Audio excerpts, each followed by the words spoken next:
Psalm 37, beginning in verse 1, it says, "Fret not thyself because of evildoers, neither be thou envious against the workers of iniquity. For they shall soon be cut down like the grass, and wither as the green herb. Trust in the Lord, and do good.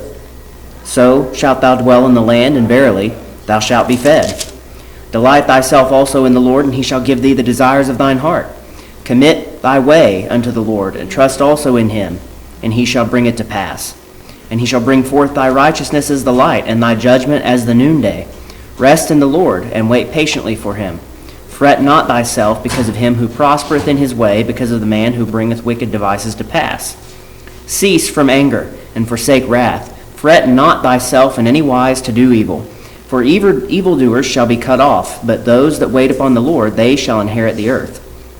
For yet a little while, and the wicked shall not be. Yea, thou shalt diligently consider his place, and it shall not be. But the meek shall inherit the earth, and shall delight themselves in the abundance of peace. The wicked plotteth against the just, and gnasheth upon him with his teeth. The Lord shall laugh at him, for he seeth that his day is coming. The wicked have drawn out the sword, and have bent their bow to cast down the poor and needy, and to slay such as be of upright conversation. Their sword shall enter into their own heart, and their bows shall be broken. A little that a righteous man hath is better than the riches of many wicked. For the arms of the wicked shall be broken, but the Lord upholdeth the righteous. The Lord knoweth the days of the upright, and their inheritance shall be forever. They shall not be ashamed in the evil time, and in the days of famine they shall be satisfied. But the wicked shall perish, and the enemies of the Lord shall be as the fat of lambs. They shall consume, into smoke shall they consume away. The wicked borroweth and payeth not again, but the righteous showeth mercy and giveth. For such as be blessed of him shall inherit the earth, and they that be cursed of him shall be cut off. The steps of a good man are ordered by the Lord, and he delighteth in his way. Though he fall, he shall not be utterly cast down, for the Lord upholdeth him with his hand. I have been young, and now am old. Yet have I not seen the righteous forsaken, nor his seed begging bread. He is ever merciful, and lendeth, and his seed is blessed. Depart from evil, and do good, and dwell forevermore. For the Lord loveth judgment, and forsaketh not his saints. They are preserved forever, but the seed of the wicked shall be cut off. The righteous shall inherit the land, and dwell therein forever. The mouth of the righteous speaketh wisdom, and his tongue talketh of judgment. The law of his God is in his heart, none of his steps shall slide. The wicked watcheth the righteous, and seeketh to slay him. The Lord will not leave him in his hand, nor condemn him when he is judged. Wait on the Lord, and keep his way, and he shall exalt thee to inherit the land. When the wicked are cut off, thou shalt see it. I have seen the wicked in great power, and spreading himself like a green bay tree. Yet he passed away, and lo, he was not. Yea, I sought him, but he could not be found. Mark the perfect man, and behold the upright, for the end of that man is peace. But the transgressors shall be destroyed together. The end of the wicked shall be cut off. But the salvation of the righteous is of the Lord. He is their strength in the time of trouble. And the Lord shall help them and deliver them. He shall deliver them from the wicked and save them, because they trust in him. So, Psalm 37, you may notice, it may be in verse 1, or it may be up above verse 1 as part of a header. This is a Psalm of David. Like most of the Psalms we've been reading so far, they have all but one has been of David. And so this psalm is a little bit different. Last time, whenever we concluded Psalm 36, I mentioned that this would be our first acrostic psalm. And so what is an acrostic? Well, I'm sure most of you, or many of you, or your children, have read something along the lines of A is for apple, B is for bear, C is for cat, D is for dog. It's based on the alphabet. And so what you have is each section of this psalm begins with a letter, a specific letter of the Hebrew alphabet in order, from Aleph down to, and this is where I'm exposing my ignorance, I can't remember the last letter of the Hebrew alphabet, but it begins with Aleph and it goes all the way through. And so this is divided up into about 40 verses. It's not necessarily divided up exactly into one verse per Hebrew letter. We'll see something more like that when we get to Psalm, something where you actually see the divisions in Psalm 119, but that'll be some time from now. What we have here is, it's about, give or take, 2 verses per letter. So each section is about 2 verses. Again, the verses here are not split up exactly as they were split up in the acrostic in the original Hebrew written by David. So we're not going to go through and identify each of those sections this morning, but we are going to go through and look at the major things that come from this psalm here. So David says, "Fret not thyself because of evildoers, neither be thou envious against the workers of iniquity, for they shall soon be cut down like the grass and wither as the green herb." So we see here it's supposed to be, just from the very first verse, a psalm of encouragement. It's meant to prevent you from worrying, prevent you from fretting. It's meant to encourage you. It's meant to edify you, to build you up, to bring you closer to the Lord, to strengthen your trust in Him. And why would that be? Why would David write about this? Well, we know from many of the Psalms that we've read that this is something that David has struggled with. When he sees the prosperity of the wicked, and this is something that I think many people today still struggle with, when they see the prosperity of the wicked and they see, well, this person over here, they're stealing, or they're cheating on their taxes, or they're doing this, or they're doing that, or they're engaged in a completely immoral business entirely. You know, you could go as low as you want on that ladder to as high as you want on that ladder. You could go from somebody who's engaged in, something that we would consider immoral but maybe fairly innocuous, something that isn't really hurting anybody that much, all the way up to the big dogs, the drug cartels, the prostitution rings, human trafficking. All the way through, you see that there are people in these lines of work, or maybe they're in an honest line of work, but they're just dishonest in their everyday life. Maybe they're not wicked in their business, but they're wicked in their personality. And we see them doing well. We see them prospering. We see them having these so-called material blessings, and it makes us wonder, well, why? Well, as Christians, for one, we shouldn't wonder that much, because if we look at Ephesians 1:3, Paul says here, "Blessed be the God and Father of our Lord Jesus Christ, who hath blessed us with all spiritual blessings in heavenly places in Christ." And so we see that Christians are not guaranteed material blessings and material gain on this earth. We also can go over just to a couple more books and go over to Colossians. And we see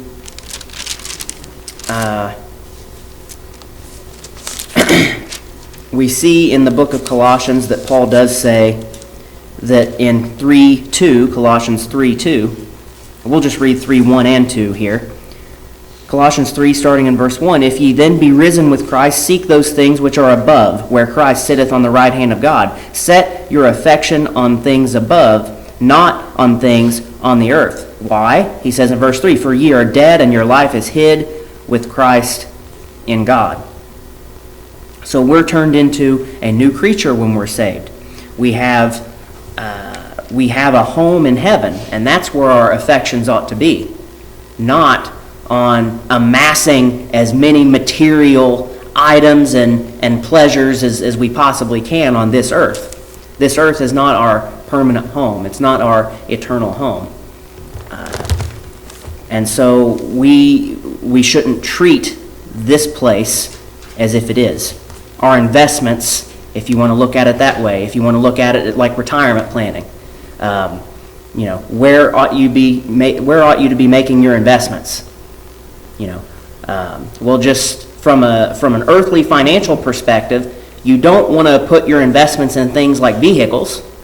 You don't want to put your investments in things like side-by-sides and things, that depreciate in value. I'm an accountant. I've got at least a little bit of a financial knowledge, not that much. People think accountants and financial people are the same thing. They're not, but I learned a little bit about finance and personal finance. And even I'm smart enough to know that when you buy a car and you drive it off the lot, it goes down in value. That's not where you place your investments. That's not where your retirement is. That's a pleasure item. That's a luxury item. Your investments you put in things that appreciate in value. You put them in things like real estate. You put them in things like fairly secure investments in financial securities like stocks or bonds, things that grow in value over time. Just looking at it from an earthly perspective, that's what you would do. And anybody with half a brain could see it's unwise to put your investments in something that depreciates, because you don't want to lose value over time. Look at it from a spiritual perspective. This earth's going to be burned up. You don't take anything with you when you die. It stays right here. How do I know that? Because anybody I've ever known that died, all their stuff is still here. It didn't ascend. It's still here.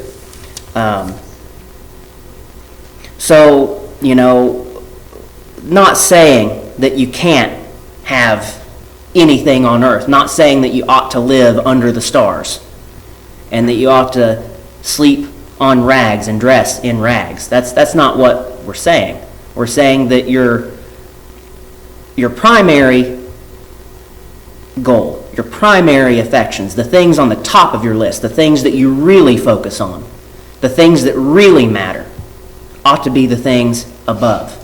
That's where our affections ought to be. So, as Christians, we do have instruction on this. We do have a pretty clear divider. We do have a pretty clear way of understanding that, if we see somebody wicked prospering, it ought not to bother us that much, because we know that what matters is not here. We know that what matters is in eternity.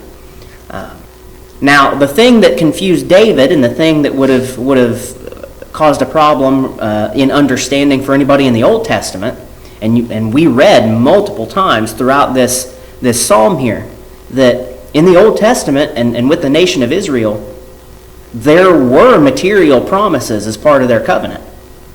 So when they see somebody living righteously, that their crops don't have any rain on them, they're struggling to put bread on their table, they're struggling to even have a herd big enough to be able to provide a sacrifice and bring it to the tabernacle or later to the temple. And then you see all these wicked people that are just, their crops are growing like gangbusters. Their herds are multiplying like crazy.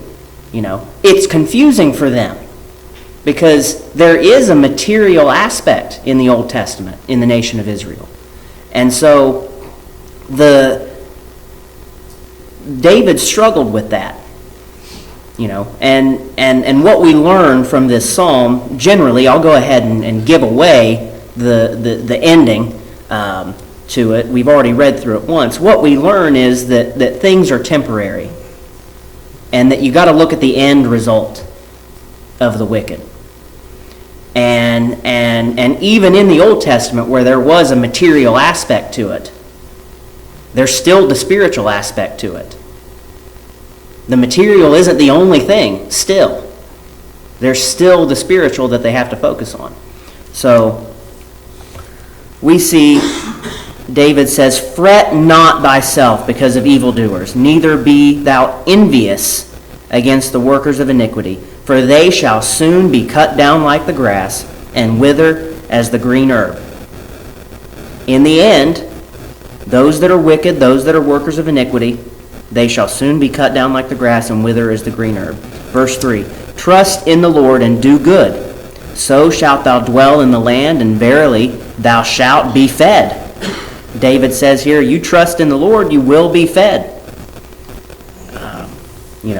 You won't starve. He doesn't say you're going to be immensely wealthy. He doesn't say you're going to control all the land. He says, thou shalt be fed. Now, the difference between being fed and not being fed, there's a big difference. You know, if you want to look at it in today's terms, there's a big difference in having a home and being homeless compared to the next tax bracket up from you if you're in the lowest tax bracket that can afford a home. Big, big difference. Yeah, they have more toys. Yeah, they have more time to go around and waste. But, you know, if you've got 4 walls and a roof, that's a lot better than, and no free time, that's better than having no walls and no roof. Big, big difference. And so that's kind of the idea here. Verily thou shalt be fed. Delight thyself also in the Lord, and he shall give thee the desires of thine heart. And we see all the way back to Psalm 1, and we've had plenty of reason to turn all the way back to Psalm 1 throughout our studies of the book of Psalms so far. Psalm 1, we'll read verses 1 and 2. It says, Blessed is the man that walketh not in the counsel of the ungodly, nor standeth in the way of sinners, nor sitteth in the seat of the scornful. But his delight is in the law of the Lord, and in his law doth he meditate day and night. Who is the blessed man? That's that word blessed. It means happy, content. And so that's if you want to be happy, you want to be blessed, you want to be content, you should delight yourself in the law of the Lord. Here verse 4 in Psalm 37 says, Delight thyself also in the Lord, and he shall give thee the desires of thine heart. Now what does that mean? You delight yourself in the Lord and you're going to get anything that you've ever wished for at any point in time. No, that's not what that says. Delight thyself also in the Lord, and he shall give thee the desires of thine heart. If you are delighting in the Lord,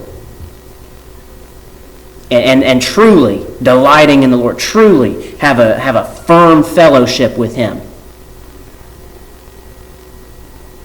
one of your primary desires is going to be to strengthen that fellowship. You're going to get that.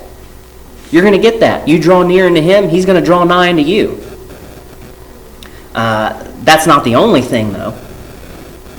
You're delighting in him, he shall give thee the desires of thine heart. If you're aligned with him, and you are aligned with his will, and you're walking the same direction as him,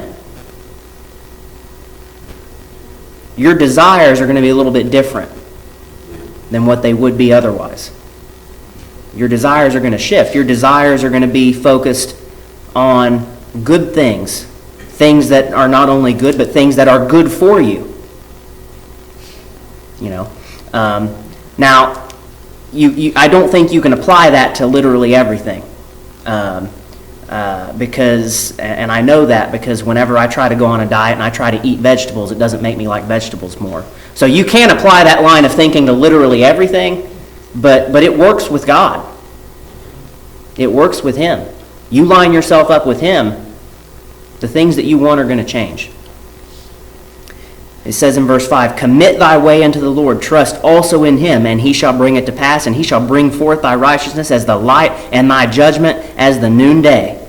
Rest in the Lord, and wait patiently for him. Fret not thyself because of him who prospereth in his way, because of the man who bringeth wicked devices to pass. And so we see that encouragement, we see that motivation to stay in line with the Lord's will. Verse 8 says, Cease from anger and forsake wrath. Fret not thyself in any wise to do evil. For evildoers shall be cut off, but those that wait upon the Lord, they shall inherit the earth. Again, there's that message of look to the future. Think about things beyond just your present situation. If you're only looking at the present, if you're only trying to satisfy yourself right now, if you're only trying to get what's good for you right now, it's not going to work out in the long term. If I only ever wanted to do what was good for me right now, I'd have a lot more ice cream, and I would have a lot more sugar, and I'd have a lot more of a lot of things that I would really love to have.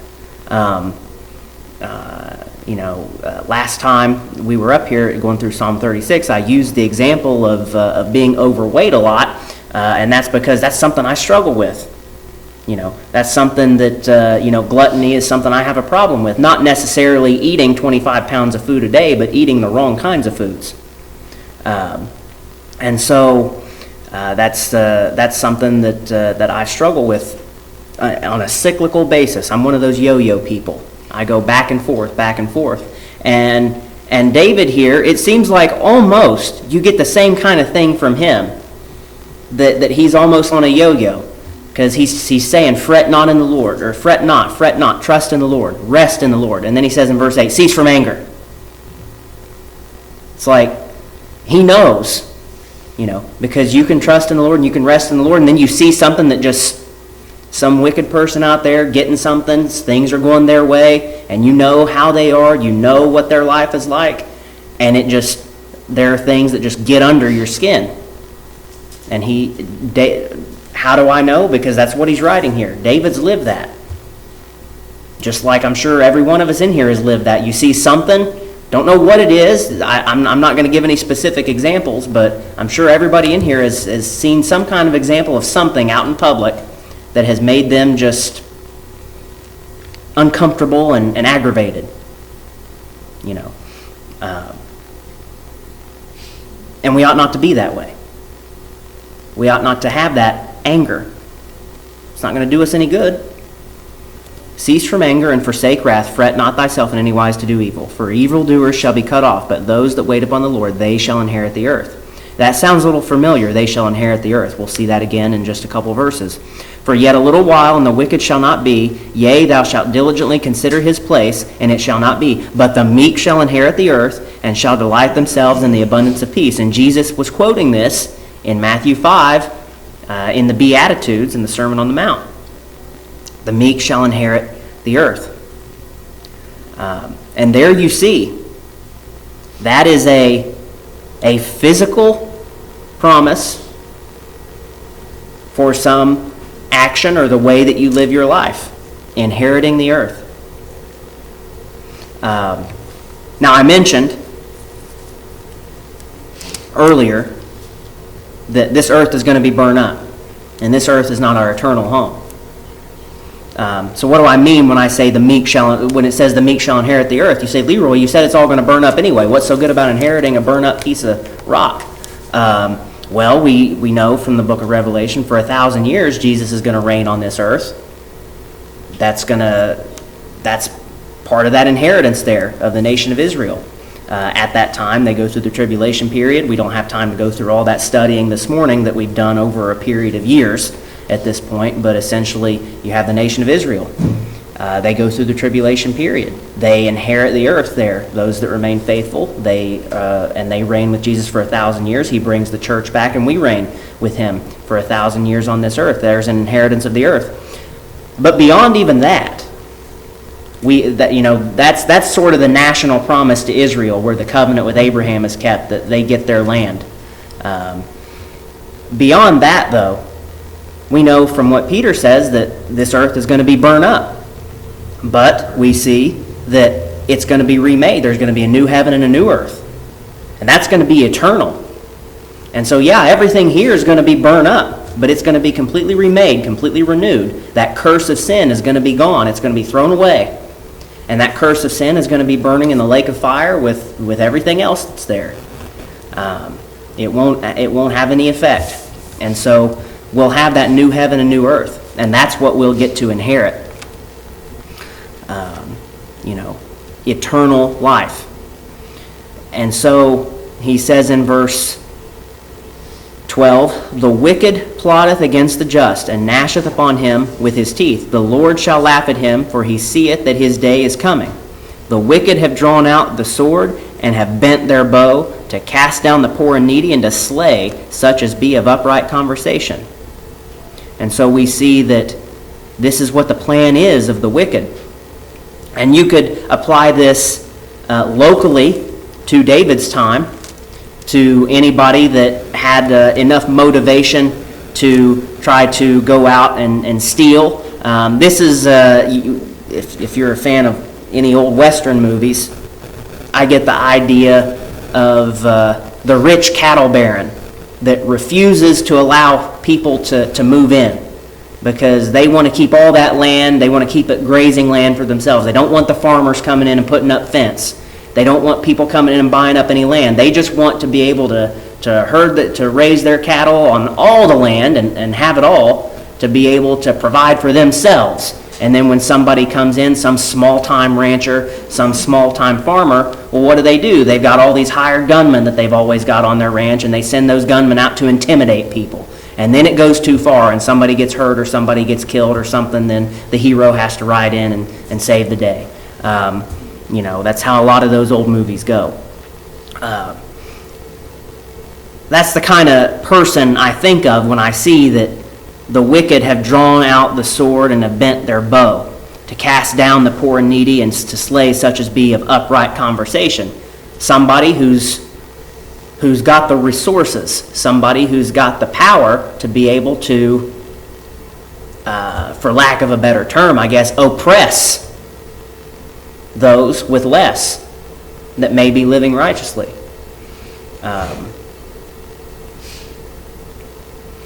So we see that. If you can even apply that to today, where you've got these, and I'm not saying that corporations are inherently bad. So don't take anything I'm saying politically. Don't take anything I'm saying beyond what I'm actually saying. But there are certain corporations, certain groups of people. That's what a corporation is. It's a group of people, essentially. There are certain corporations that, large and small, but we'll stay large for a second, that are so big that they can push out smaller business just by existing. That you've got a really big, giant, so-called mega corporation. They bring one of their locations in. Then all the little mom and shop places, they die. They're gone. They don't exist. And so, that's the kind of thing we're talking about, where somebody, they're just so big, they're so powerful that they just come in and they're robbing the people that have already established themselves. Now, I'm not saying that if Walmart comes in and sets up shop, that they are literally stealing and robbing from the small mom and pop grocery stores. Some of you may see it that way. That's not exactly what I'm saying. If you see it that way, fine. That's not the point. The point is that things like that happen regardless of how you see it. That people can be hurt by other people in the quest for greed, in the quest for amassing personal or corporate wealth. And the focus is not on living righteously. The focus is not on doing the right thing. The focus is not on maintaining fellowship with God. The focus is on profit. And profit's number one. Profit is God with that mindset. Whatever you have, if on your list of priorities, I don't care from big to small, however many you may have. We've got hundreds and thousands of priorities, throughout everyday life. But you go up to the number one, and what's the number one priority on your list? Whatever that is, either it's God, and that's where it should be.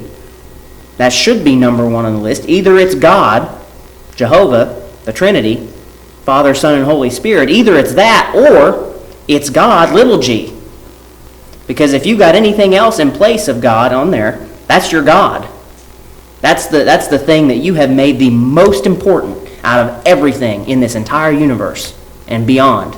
You have made it your idol, your false God.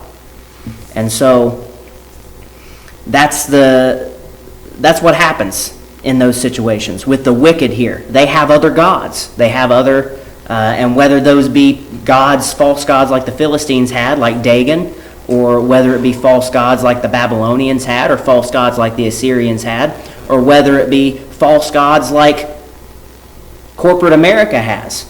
the false god of profit, the false god of stock prices, whatever it may be, where you're willing to do anything and you're willing to sacrifice anything. You're willing to give up anything. You're willing to hurt anyone for that number one. That's what these wicked are. Verse 16, or verse 15. Their sword, this is what happens to them. Their sword shall enter into their own heart, and their bows shall be broken. A little that a righteous man hath is better than the riches of many wicked. I'm going to repeat that. A little that a righteous man hath is better than the riches of many wicked.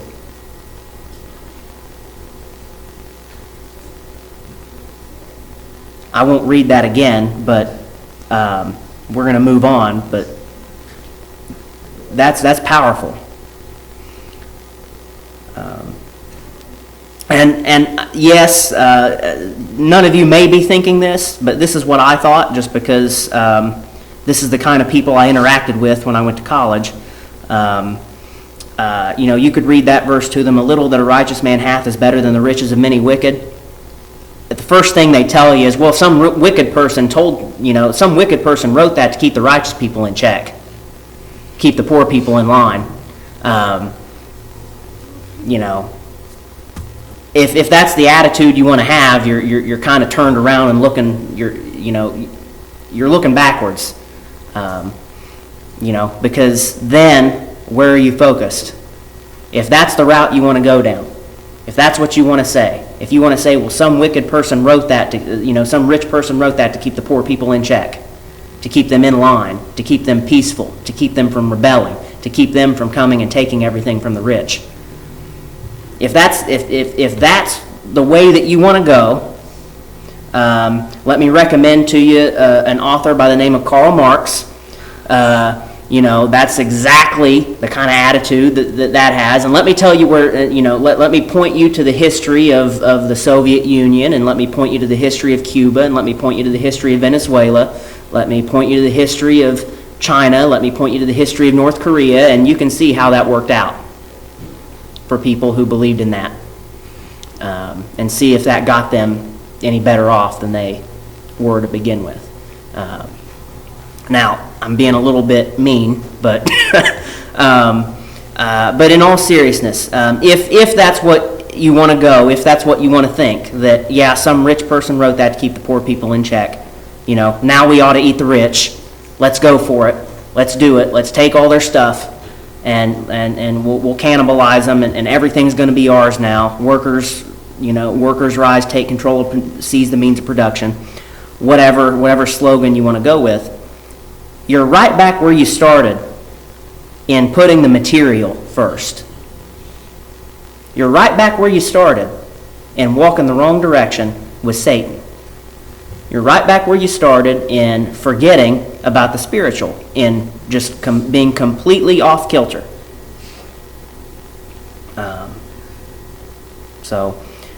And if that's where you're going to go, that's where you're going to go. I can't stop you, but at least you can see that there's, I'm being honest. I understand that's an interpretation of that,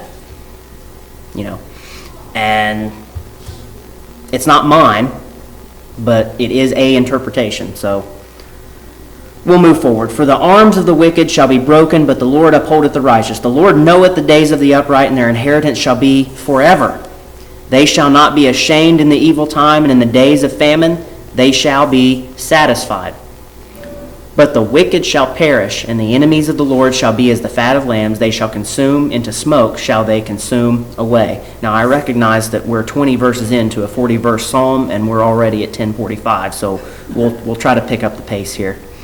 The wicked borroweth and payeth not again, but the righteous showeth mercy and giveth. Now I can't help it. I do have to talk a little bit about verse 21, because it brought a few thoughts to mind when I was studying this. The wicked borroweth and payeth not again, but the righteous showeth mercy and giveth. You know anybody that just purposely runs up a bunch of credit card debt? Just purposely, just like they're on a mission to just get in. Did that before the bankruptcy laws changed. Yeah, exactly. They do it on purpose, just and in order to beat the system. I'm sorry, but you're just as wrong as the banks are when you do that.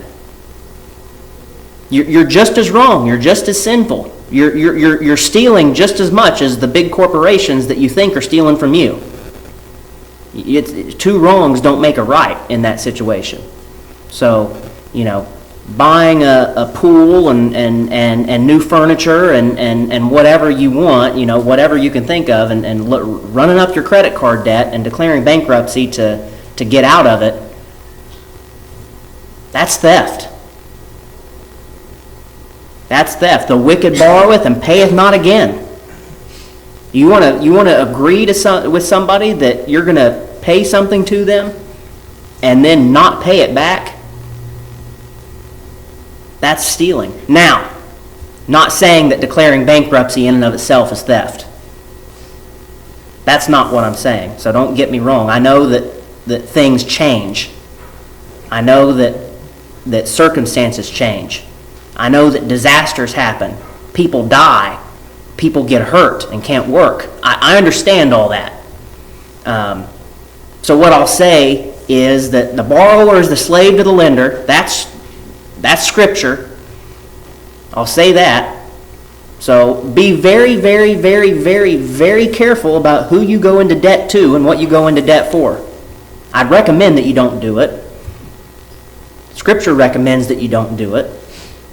I recognize that nobody's got 30 years to save up for a house. And so there are certain things that you're almost required to borrow for in order to even exist in today's society. I get that. So don't get me wrong. Don't say, well, Leroy said you can't borrow money or you're sinning in every day of your life and everything that you do.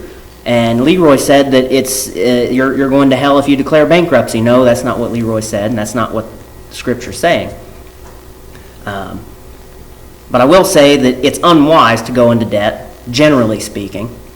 And I'll say that it's wrong to make an agreement with somebody to repay them when you borrowed from them and intentionally not do it. So, okay, we'll get off that now. We'll try to make some ground here. For such as be blessed of him shall inherit the earth, and they that be cursed of him shall be cut off. The steps of a good man are ordered by the Lord, and he delighteth in his way. And we see that. We see there's a little bit of repetition here. We see that there's a little bit of, seeing some of the same language just rearranged in a different way, and that's to drive the point home here. We ought to delight in the Lord. Verse 24, though he fall, he shall not be utterly cast down, for the Lord upholdeth him with his hand. I have been young, and now am old, yet have I not seen the righteous forsaken, nor his seed begging bread. Now, I wish that were the case in our lives today, but we know that happens today. We know that there are those that are righteous that may end up on hard times and be poor. Again, we don't have those same physical blessings, physical promises of material blessings as the nation of Israel did.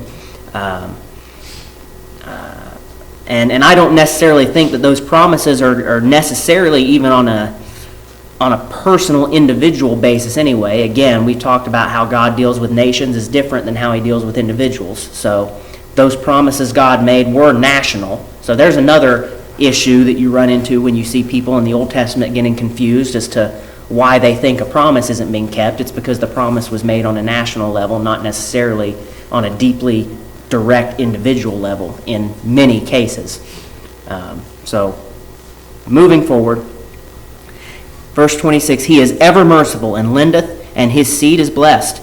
Depart from evil and do good and dwell forevermore. For the Lord loveth judgment and forsaketh not his saints. They are preserved forever, but the seed of the wicked shall be cut off. Again, look long term, not short term. Think and have your eternal plan. Not just your plan over the next 15 minutes, not just your plan over the next 10 years. But plan for eternity is what he's saying here.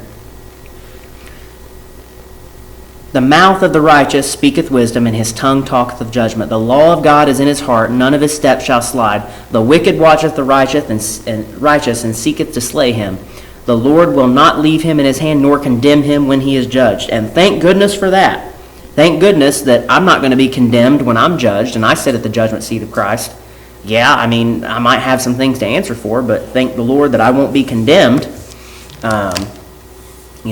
There's a big difference in what the wicked are going to experience at judgment and what the righteous are going to experience in judgment. And we'll change those terms for a second. There's a big difference in what those who are saved will experience at judgment and those that are unsaved will experience at judgment. Those that are saved, we have the benefit of knowing and having assurance that we're going to be in heaven. Now, we may have a difference in rewards at the judgment seat of Christ based upon how we behave after we get saved, based upon what we do for the Lord or what we don't do for the Lord. Yeah, there may be a difference in rewards, but we're all going to be in heaven. Thank the Lord for that. We're not going to be condemned. The wicked, they don't have that to look forward to. The only thing they've got to look forward to, if anything, if you even want to put it in those terms, is, am I going to have it less bad than somebody else? There are gradations to hell. There are levels to hell. It's all eternal suffering. It's all eternal punishment. There are those that are going to be punished eternally worse than others.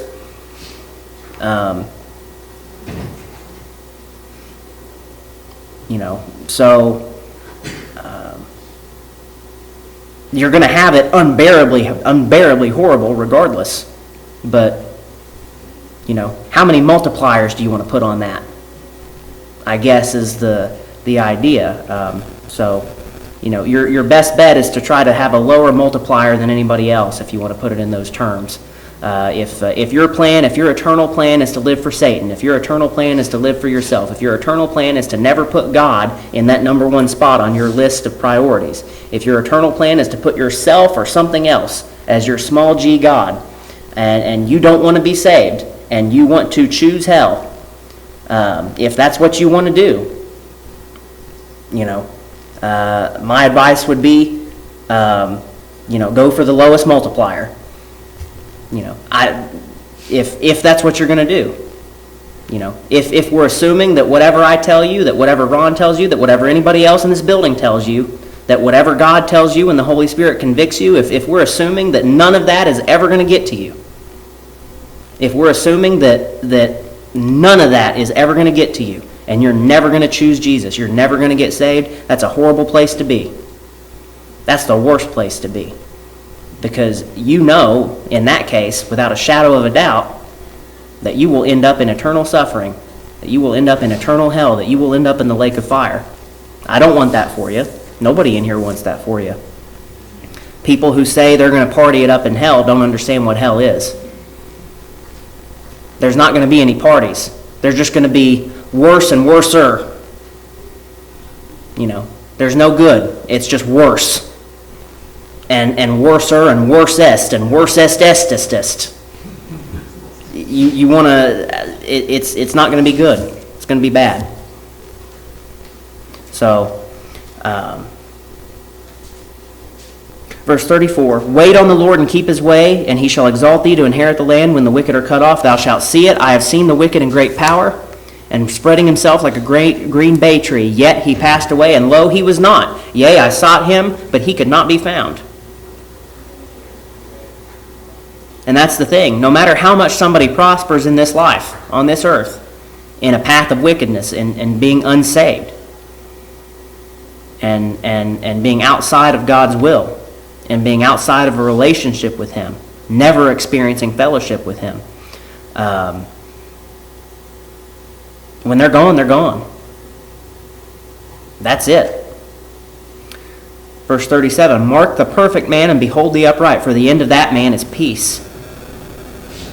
Now, we see that, and that does not mean that the end of your life on earth will come about in a peaceful way. It may not. I mean, there's always the chance that you know, we could go out in a car accident, and it could be terribly horrible. There's always the chance that some lunatic just flies off the handle and puts an end to your life. You know, there's always that chance. So whenever we see that for the end of that man is peace, you got to look again beyond the end of the earth. You got to look just a little bit past that. You got to just look at the thing that you can't see. You got to have that faith. Faith is the substance of things hoped for, the evidence of things not seen. You've got to look with your faith eyes instead of these eyes, and then you'll see what we're talking about here. But the transgressors shall be destroyed together, the end of the wicked shall be cut off. But the salvation of the righteous is of the Lord. He is their strength in the time of trouble. And the Lord shall help them and deliver them. He shall deliver them from the wicked and save them because they trust in Him. And so we have a God who is reliable. We have a God who has done everything and more for us to reconcile ourselves back to Him, to make the imperfect and the unacceptable acceptable. He's done that for us. And so I would recommend, you know, I said earlier I would recommend you go for the lowest multiplier, but my real recommendation is that you choose Jesus. You know, that you don't have to worry about that. That you choose, that you plan for eternity. So that is Psalm 37. Are there any comments or questions this morning?